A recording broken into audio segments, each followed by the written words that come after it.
Morning. हमने कक्षा 7 में आगे की वीडियो में विज्ञान की पढ़ाई की थी। उसमें 12वां पाठ है पादप में जनन। उसमें हमने देखा था लैंगिक जनन और अलैंगिक जनन। तो अभी हम देख रहे थे, आगे की वीडियो हमने देखा कि हम अलैंगिक जनन की पढ़ाई कर रहे थे। तो हमने पहला देखा था कायिक प्रवर्धन और आज हम दूसरा देखेंगे मुकुलन। आपने पहले ईस्ट के बारे में पढ़ा है, जिसे केवल सूक्ष्मदर्शी द्वारा ही देखा जा सकता है। ईस्ट के बारे में हमने सबने सुना है, उसे सिर्फ सूक्ष्मदर्शी यंत्र द्वारा ही देखा जा सकता है। इनके लिए यदि पर्याप्त पोषण उपलब्ध हो तो ईस्ट कुछ ही घंटों में वृद्धि करके गुणन करने लगते हैं। अगर ईस्ट को पर्याप्त मात्रा में पोषण प्राप्त हो तो ईस्ट है वो कुछ ही घंटों में वृद्धि करके गुणन यानी कि जनन करने लगती है। याद रखिए कि ईस्ट एक एकल कोशिका जीव है। क्या है ईस्ट? क्या है ईस्ट? एक एकल कोशिका यानी कि एक कोशिक से बना हुआ जीव है। आइए हम देखते हैं कि ये जनन कैसे करती है। तो हमें यहाँ पर ये देखना है कि ईस्ट है वो जनन कैसे करती है। क्रियाकलाप 12.3 बेकरी से ईस्ट केक अथवा केमिस्ट की दुकान से ईस्ट पाउडर खरीद ले। चुटकी भर ईस्ट लेकर इसे किसी ऐसे पात्र में रखें जिसमें कुछ जल हो। इसमें एक चम्मच शक्कर डालकर उसे जल में घोल लें। तो ईस्ट को ऐसे पात्र में रखना है जिसमें थोड़ा सा जल हो और उसमें एक चम्मच शक्कर डालकर उसे जल में घोल लेना है। अब उस पात्र को किसी कमरे में गर्म भाग में रखना है। 1 घंटे के पश्चात इस द्रव की एक बूंद कांच की स्लाइड पर रखकर सूक्ष्मदर्शी में देखें। 1 घंटे के बाद उसकी एक बूंद लेकर हमें एक कांच की जो स्लाइड होती है उस पर रखना है और सूक्ष्मदर्शी यंत्र में हमें देखना है। आपको क्या दिखाई देता है? आप नई ईस्ट कोशिकाओं को देख सकते हैं। तो हाँ, हम नई ईस्ट कोशिकाओं को देख सकते हैं। ईस्ट कोशिका से बाहर निकलने वाले छोटे बल्ब जैसा प्रवर्ध मुकुल यानी कली कहलाता है।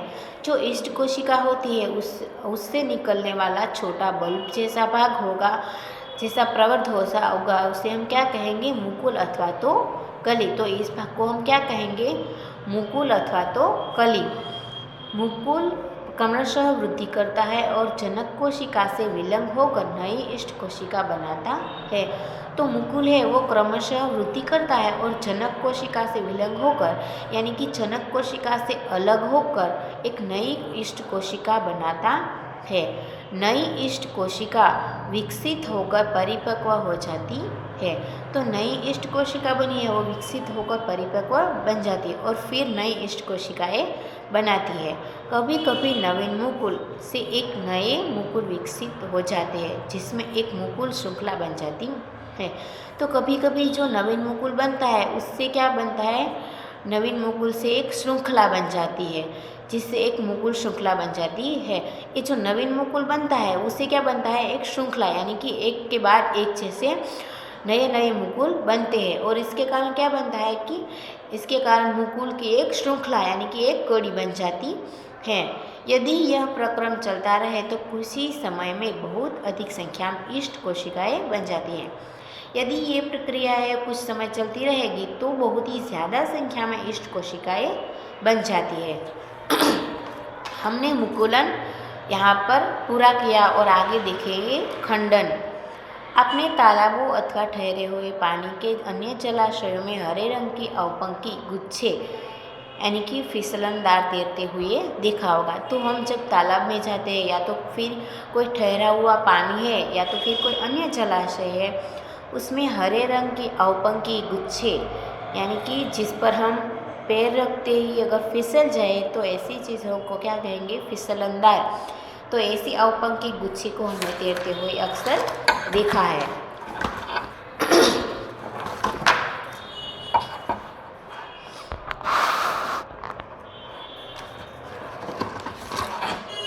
जब जल और पोषक तत्व उपलब्ध होते हैं तो ये शैवाल वृद्धि करते हैं।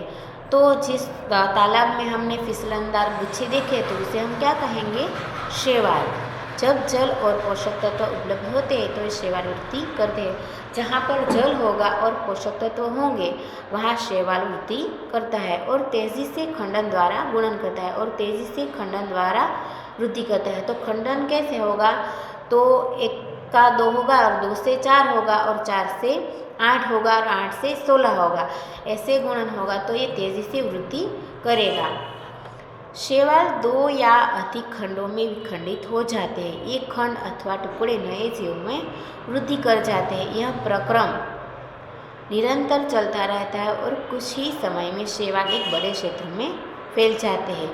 तो शैवाल 2 या अधिक खंडों में विखंडित हो जाते हैं। ये खंड अथवा टुकड़े, ये जो खंड होते हैं शैवाल के अथवा तो टुकड़े होते हैं, ये नए जीवों में जो प्रत्येक खंड यानी प्रत्येक टुकड़ा होता है वो अलग जीव में वृद्धि कर जाते हैं। ये प्रक्रम निरंतर चलता ही रहता है। ये प्रक्रिया है वो निरंतर चलती ही रहती है। इसीलिए कुछ ही समय में शैवाल एक बड़े क्षेत्र में फैल जाते हैं। यानी कि कोई भी तालाब में हम थोड़े दिन बाद जाएंगे तो वहाँ पर अगर थोड़ा सा ही शैवाल होगा तो हम आधे वीक के बाद अगर हम उस समय उसी स्थल पर अगर हम जाएंगे तो उस स्थल पर ज़्यादा क्षेत्र में शैवाल है वो अपना क्षेत्र बना लेगा। अब आगे है बीजाणु सर्जन। आपने पढ़ा कि डबल रोटी में वायु में उपस्थित बीजाणुओं से कवक उड़ जाते हैं। डबल रोटी यानी कि ब्रेड। तो ब्रेड में वायु में उपस्थित बीजाणुओं से यानी कि वायु में जो उपस्थित बीजाणु होते हैं उसके कारण कवक उग जाते हैं। क्रियाकलाप 1.2 को दोहराइए। तो एक क्रियाकलाप 1.2 में क्या था? तो एक ब्रेड लेनी है यानी कि डबल रोटी लेनी है और उसको गर्म कमरे में खुला छोड़ देना है। 2-3 दिन के लिए हमें खुला छोड़ देना है। तो 2-3 दिन के लिए जब हम ब्रेड को खुला छोड़ देंगे किसी कमरे में तो उस पर यानी कि ब्रेड पर सफ़ेद धागे, सफ़ेद रुई जैसे सफ़ेद धब्बे हमें दिखलाई देंगे। तो वो सफ़ेद धब्बे है वो क्या है? तो वो कवक है, या तो कवक अथवा तो फंजाई। उसे हम क्या कहेंगे? जो सफ़ेद धब्बे डबल रोटी पर पड़े हैं उसे हम फंजाई कहेंगे। तो ऐसी फंजाई थोड़े ही दिन में डबल रोटी पर बन जाएगी। डबल रोटी पर रुई के जाल में बीजाणुओं को देखिए तो उसके ऊपर फंजाई बन जाने के कारण क्या होगा? तो रुई जैसी होगी तो उसके जाल में बीजाणुओं को हमें देखना है। जब बीजाणु निर्मुक्त होते हैं तो ये वायु में तैरते हैं। जब वहाँ उस पर बीजाणु बनते हैं तो वो बीजाणु है वो हवा में निर्मुक्त हो जाते हैं और वो वायु में तैरते रहते हैं। चूँकि ये बहुत हल्के होते हैं, क्योंकि ये बीजाणु वज़न में बहुत ही हल्के होते हैं, इसीलिए ये लंबी दूरी तक जा सकते हैं। इसलिए ये बहुत ही लंबी दूरी तक जा सकते हैं। बीजाणु अलैंगिक जनन ही करते हैं। तो बीजाणु है वो अलैंगिक जनन ही करते हैं। प्रत्येक बीजाणु उच्च ताप और निम्न आर्द्रता जैसी प्रतिकूल परिस्थितियों को झेलने के लिए एक कठोर सुरक्षात्मक आवरण से ढका रहता है। तो प्रत्येक जीवाणु है वो उच्च तापमान यानी कि ज़्यादा तापमान और निम्न आर्द्रता यानी कि थोड़ी सी भीनाश जैसी प्रतिकूल परिस्थितियों को झेलने के लिए एक कठोर सुरक्षात्मक आवरण से ढका होता है। इसलिए ये लंबे समय तक जीवित रह सकते हैं। अनुकूल परिस्थितियों में बीजाणु अंकुरित हो जाते हैं और नए जीव में विकसित हो जाते हैं। अनुकूल परिस्थिति जब उसे मिलती है तो वे बीजाणु अंकुरित हो जाते हैं और नए जीव में विकसित हो जाते हैं। मोस और फर्न जैसे पादप में भी जनन बीजाणु के द्वारा होता है। तो मोस और फर्न जैसे पौधे हैं उसमें जनन बीजाणु द्वारा होता है। आज के वीडियो में हम इतना ही रखेंगे। अगर दोनों वीडियो में कुछ समझ में नहीं आया हो तो दोनों वीडियो को आप फिर से एक बार देख सकते हैं और समझ सकते हैं। अस्तु।